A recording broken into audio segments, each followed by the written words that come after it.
রান্না করছি, কারণ আমার ইচ্ছা ছিল আব্বু আম্মুকে রান্না করে খাওয়াবো। এটা আমি নিজেও ট্রাই করছি, না ভালো আব্বু আম্মুকে ট্রাই করে খাওয়াবো।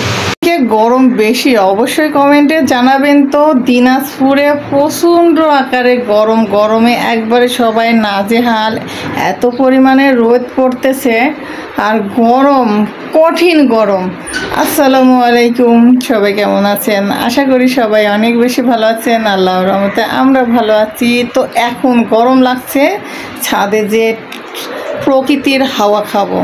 তো চলুন ছাদে যাই, ছাদে যেয়ে একটু আড্ডা দিয়ে আসি আর প্রকৃতির হাওয়া খেয়ে আসি। তো দেখতে পাচ্ছেন এই ভিডিওটা কিন্তু সকালবেলা আপনাদের ভাইয়া সকালবেলা যায় এই যে বাটা মাছ আর দুইটা তেলাপিয়া মাছ এগুলি কিনে নিয়ে আসছে। তো এইগুলি এখন কেটে নিব। দেখুন তেলাপিয়া মাছগুলি একবারে টাটকা তাজা, বাটা মাছগুলো তাজা, সবগুলি কিন্তু লাফাচ্ছে। তো যাই হোক, এখন ছেলে প্রশিক্ষণে যাবে, ছেলের জন্য আগে রান্নাবাড়ি কমপ্লিট করি সকালের নাস্তা, তারপরে মাছগুলি কেটে নেব। আর দেখুন তেলাপিয়া মাছের পাখাগুলি কিভাবে ছাট করে আছে তাজা যে। যাই হোক, কেটে ধুয়ে রান্না করব। আর এইদিকে আপনাদের ভাইয়া নাস্তা পানি করে সে বের হয়ে যাচ্ছে দোকানের জন্য, আর তার সঙ্গে গল্প করতে করতে এইটুকু ভিডিও শেয়ার করে নিলাম। আর এইদিকে কিন্তু মাছ কেটে ধুয়ে একবারে রান্না করতেছিলাম। বাটা মাছ টাটকা টাটকা পটল দিয়ে আলু দিয়ে ঝোল খাবে আপনাদের ভাইয়া বলছিল, তো রান্না করে ফেললাম। আর একটু ভাজা জিরা গুঁড়া দিয়ে এখন নামিয়ে ফেলবো। আর এই তো এই ভিডিওটা কিন্তু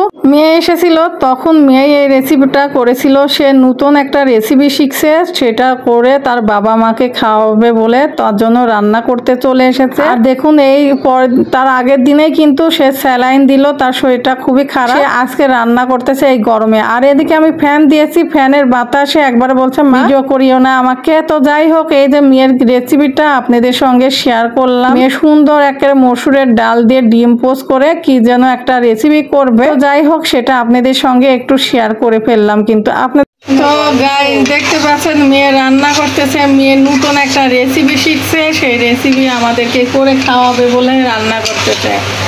আর এই তো মেয়ের সাথে আমিও এখানে আছি, দেখুন মেয়ে রান্না করতেছে।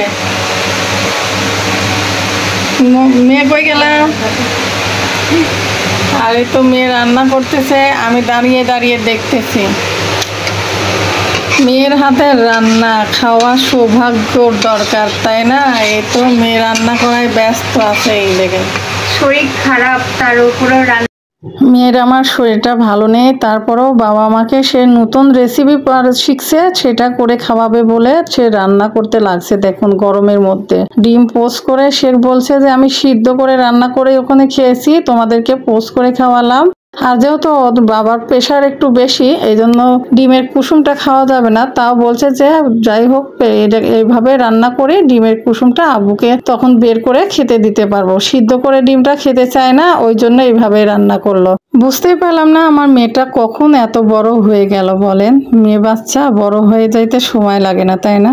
যাই হোক, দেখুন ও কত সুন্দর করে রান্না শিখে গেছে, তাই না? আমার মেয়েটা অনেক বড় হয়ে গেছে, সবাই তার জন্য দোয়া করবেন। এখন কোন মতো বিদায় নিচ্ছি, আল্লাহ হাফেজ, আসসালামু আলাইকুম।